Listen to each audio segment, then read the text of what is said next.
warahmatullahi wabarakatuh.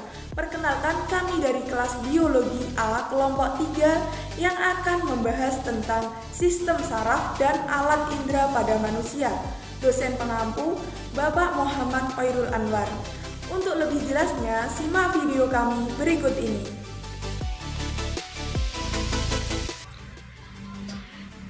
Di sini saya akan menjelaskan tentang sistem saraf dan bagian pada saraf. Yang pertama, sistem saraf adalah sistem kompleks yang berperan dalam mengatur dan mengkoordinasikan seluruh aktivitas tubuh. Sistem ini memungkinkan Anda untuk melakukan berbagai kegiatan seperti berjalan, berbicara, menelan, bernapas, serta semua aktivitas mental, termasuk berpikir, belajar, dan mengingat. Ini juga membantu Anda mengontrol bagaimana tubuh bereaksi dalam keadaan darurat. Yang kedua, sistem saraf pada manusia terdiri dari otak, sumsum tulang belakang, organ-organ sensorik, yaitu mata, telinga, dan organ lainnya, dan semua saraf yang menghubungkan organ-organ tersebut dengan seluruh tubuh. Sistem ini bekerja dengan mengambil informasi melalui bagian tubuh atau indera tertentu, memproses informasi tersebut serta memicu reaksi seperti membuat otot Anda bergerak, merasakan sakit, atau bernapas. Dalam menjalankan kerjanya tersebut, sistem saraf terbagi menjadi dua struktur atau susunan, yaitu sistem saraf pusat dan sistem saraf tepi. Sistem saraf pusat terdiri dari otak dan sumsum tulang belakang, sedangkan saraf tepi terdiri dari saraf yang menghubungkan saraf pusat ke seluruh tubuh. Adapun saraf tepi terbagi ke dalam dua susunan besar, yaitu saraf somatik dan otonom. Baiklah teman-teman, kita menuju ke materi yang selanjutnya, yaitu tentang mekanisme pengantar impuls dan sistem syaraf pusat. Kita mempelajari tentang mekanisme pengantar impuls terlebih dahulu, yaitu yang pertama, jika tidak ada rangsangan sel syaraf dalam keadaan polarisasi atau istirahat. Nah, dalam keadaan ini, lingkungan di luar sel syaraf lebih positif dibandingkan di bagian dalamnya. Yang kedua, jika ada rangsangan, sel saraf melakukan depolarisasi, yaitu pengembalian muatan, sehingga sel meningkat permeabilitas membran sehingga dapat memasukkan ion Na+. Nah, ketika ion Na+ masuk ke dalam sel syaraf, hal ini menyebabkan bagian dalam sel syaraf lebih positif daripada bagian luarnya.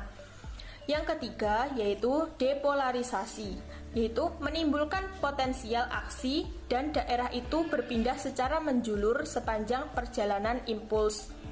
Yang keempat, seiring perpindahan daerah polarisasi, daerah yang telah dilewati impuls memulihkan muatannya dengan melepas ion K+, sehingga dalam keadaan sel syaraf kembali seperti semula, atau keadaan di luar sel saraf lebih positif daripada keadaan sel di dalam.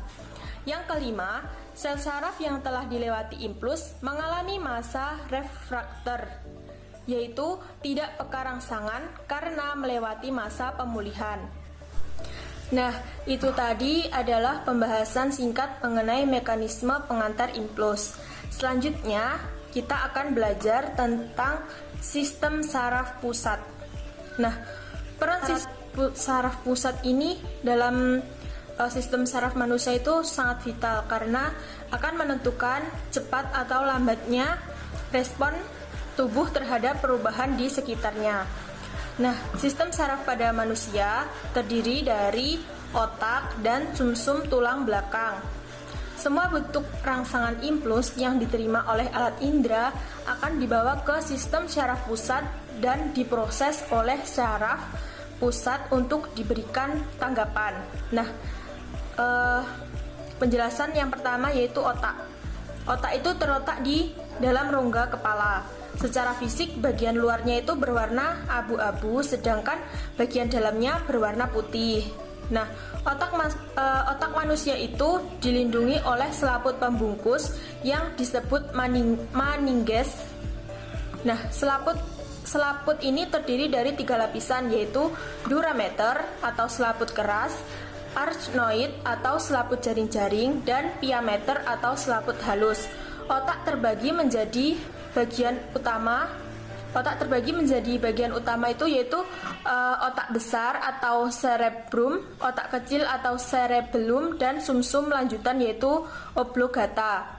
Yang kedua yaitu sumsum tulang belakang, adalah saraf yang panjang, tipis dan berbentuk seperti tabung yang merupakan bagian dari jaringan saraf yang memanjang dari sumsum lanjutan atau medula oblongata sampai di tulang belakang bagian pinggang.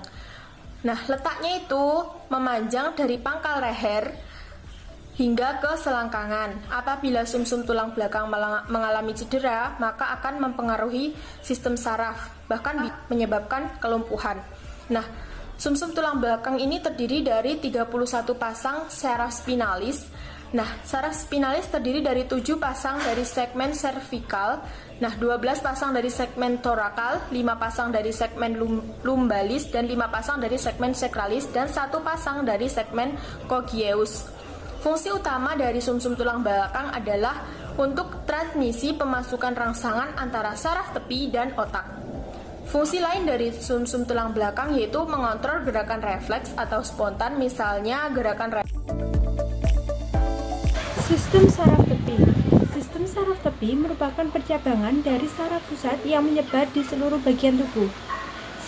Sistem saraf tepi terdiri dari pasangan-pasangan saraf kranial dan saraf spinal yang menghubungkan dengan tiap reseptor dan efektor tubuh. Saraf kranial membawa sinyal dari otak atau ke otak, sedangkan saraf spinal membawa sinyal dari atau ke sumsum tulang belakang. Sistem saraf tepi berdasarkan impulsnya dibagi menjadi 2 bagian, yaitu yang pertama, sistem aferen. Sistem aferen mengandung sel saraf yang menghantarkan informasi dari reseptor ke sistem saraf pusat. Yang kedua, sistem eferen. Sistem eferen mengandung sel saraf yang menghantarkan informasi dan sistem saraf pusat, otak, dan kelenjar. Sistem saraf tepi juga dibagi menjadi 2 bagian, yaitu yang pertama sistem sensori somatik atau disebut saraf sadar, dan yang kedua sistem saraf auton yang disebut saraf tidak sadar. Saraf sensori somatik dibagi menjadi 2, yaitu saraf kranial dan saraf spinal. Sedangkan sistem saraf autonom juga dibagi menjadi 2 bagian, yaitu saraf simpatetik dan saraf parasimpatetik. Selanjutnya yaitu gerak sadar dan refleks. Gerak sadar adalah gerak yang didasari dengan kesadaran penuh untuk melakukan atau gerak yang disengaja. Untuk proses terjadinya gerak sadar yaitu impuls menuju reseptor atau indera, selanjutnya indera menuju saraf sensoris, selanjutnya menuju otak, otak menuju saraf motorik, dan yang terakhir efektor atau otot. Sedangkan gerak refleks terjadi secara spontan atau yang tidak disengaja. Urutan prosesnya yaitu impuls menuju reseptor atau indera, indera menuju saraf sensoris menuju sumsum tulang belakang menuju saraf motorik, dan selanjutnya menuju efektor atau otot. Gangguan sistem saraf. Sakit saraf atau gangguan sistem saraf adalah kondisi di mana terjadi gangguan pada sistem saraf. Ketika sistem saraf terganggu, maka penderitanya bisa kesulitan bergerak, berbicara, menelan, bernapas, atau berpikir. Beberapa gangguan sistem saraf yaitu yang pertama meningitis, yang kedua stroke, yang ketiga multisklerosis atau penyakit sklerosis ganda, dan yang keempat epilepsi. Baik, untuk poin selanjutnya yaitu ada sistem indera pada manusia. Alat indera adalah alat-alat tubuh yang berfungsi untuk mengetahui keadaan yang ada di luar. Alat indera manusia sendiri sering disebut dengan panca indera. Mengapa demikian? Karena panca indera terdiri dari 5 bagian, yaitu ada indera penglihatan atau mata, indera pendengar yaitu telinga, indera pembau atau pencium yaitu hidung, indera pengecap yaitu lidah, dan indera peraba yaitu kulit. Nah, di sini saya akan menjelaskan tentang indera penglihatan atau mata. Mata sendiri terdiri dari otot mata, bola mata, dan saraf mata. Dan ada juga alat tambahan lainnya, yaitu ada alis, kelopak mata, dan bulu mata. Alat tambahan mata di sini berfungsi sebagai melindungi mata dari gangguan yang ada di lingkungan sekitar. Nah, alis mata berfungsi sebagai melindungi mata dari keringat agar tidak jatuh ke mata. Ada kelopak mata melindungi mata dari benturan, dan bulu mata melindungi mata dari cahaya yang kuat, debu, dan kotoran. Nah, fungsi bagian-bagian indera penglihatan yaitu ada kornea. Kornea sendiri berfungsi sebagai menerima rangsang cahaya dan meneruskannya ke bagian mata yang lebih dalam. Selanjutnya yaitu ada lensa. Lensa mata berfungsi meneruskan dan memfokuskan cahaya agar bayangan benda jatuh ke lensa mata. Selanjutnya yaitu ada iris. Iris sendiri berfungsi sebagai mengatur banyak sedikitnya cahaya yang masuk ke mata. Ada pupil yang berfungsi sebagai saluran masuknya cahaya. Ada retina yang berfungsi untuk membentuk bayangan benda yang kemudian dikirim oleh saraf mata ke otak. Dan otot mata berfungsi sebagai mengatur gerakan bola mata. Yang terakhir yaitu saraf mata berfungsi meneruskan rangsang cahaya dari retina ke otak. Selanjutnya yaitu ada indera pendengar atau telinga. Nah, telinga sendiri terdiri dari telinga bagian luar, yaitu ada daun telinga, lubang telinga, dan liang pendengaran. Telinga bagian tengah terdiri dari gendang telinga, tiga tulang pendengar yaitu ada martil, landasan, dan sanggurdi, dan saluran eustachius. Dan telinga bagian dalam terdiri dari alat keseimbangan tubuh, 3 saluran setengah lingkaran, tingkap jorong, tingkap bundar, dan rumah siput. Nah, fungsi dari bagian indera telinga yaitu ada daun telinga yang berfungsi, yang saya maksud yaitu daun telinga, lubang telinga, dan liang pendengar yaitu berfungsi sebagai menangkap dan mengumpulkan gelombang bunyi. Yang selanjutnya yaitu gendang telinga berfungsi menerima rangsang bunyi dan meneruskannya ke bagian yang lebih dalam. Yang selanjutnya ada 3 tulang pendengar yaitu tulang martil, landasan, dan sanggurdi yang berfungsi sebagai memperkuat getaran dan meneruskannya ke koklea atau rumah siput.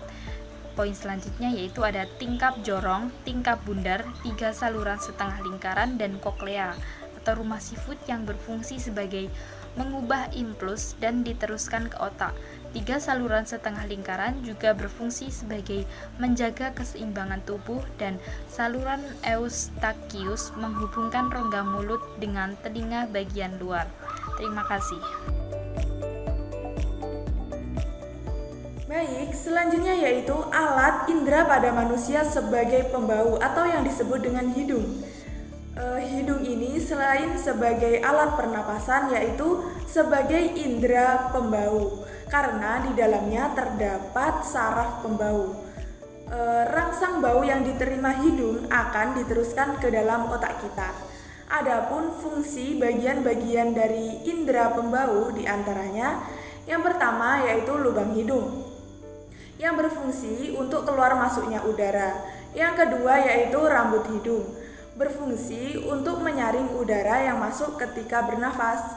Yang ketiga yaitu selaput lendir yang berfungsi sebagai tempat menempelnya kotoran dan sebagai indera pembau. Yang keempat yaitu serabut saraf yang berfungsi untuk mendeteksi zat kimia yang ada dalam udara pernafasan. Dan yang kelima yaitu saraf pembau, berfungsi untuk mengirimkan bau-bau ke dalam otak kita. Selanjutnya yaitu indera pengecap atau yang disebut dengan lidah. Seperti yang sudah kita ketahui bahwa lidah terletak di dalam mulut. Lidah merupakan indera pengecap yang dimana saraf pengecap terdapat pada bintil-bintil lidah. Bagian lidah yang berbintil-bintil disebut dengan papila. Setiap bintil-bintil saraf pengecap tersebut mempunyai kepekaan terhadap rasa tertentu berdasarkan letaknya pada lidah. Di antaranya, yang pertama yaitu ujung lidah. Ujung lidah peka terhadap rasa manis. Yang kedua yaitu samping kanan kiri lidah, di mana samping kanan kiri lidah itu peka terhadap rasa asin dan asam. Dan yang ketiga yaitu pangkal lidah yang peka terhadap rasa pahit. Baik, yang terakhir yaitu indera peraba atau yang disebut dengan kulit. Di dalam kulit terdapat ujung-ujung saraf peraba. Dengan kulit kita dapat merasakan sentuhan dan juga dapat membedakan antara kasar, halus, dingin, panas, dan juga sakit. Tetapi tidak semua permukaan kulit dapat meraba yang sama pekanya. Bagian indera peraba yang paling peka yaitu ujung jari, telapak tangan, telapak kaki, dan juga bibir.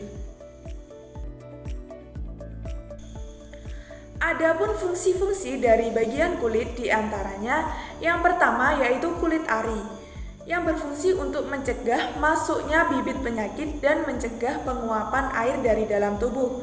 Yang kedua yaitu kelenjar keringat, yang berfungsi menghasilkan keringat. Yang ketiga, lapisan lemak, yang berfungsi menghangatkan tubuh kita. Yang keempat, otot penggerak rambut, yang berfungsi mengatur gerakan rambut. Dan yang kelima yaitu pembuluh darah. Pembuluh darah ini berfungsi mengalirkan darah ke seluruh tubuh kita. Baik, itu tadi merupakan paparan materi dari kelompok kami. Apabila dalam penyampaian kami terdapat kurangnya, kami mohon maaf yang sebesar-besarnya. Sekian dari kami, semoga bermanfaat. Wassalamualaikum warahmatullahi wabarakatuh.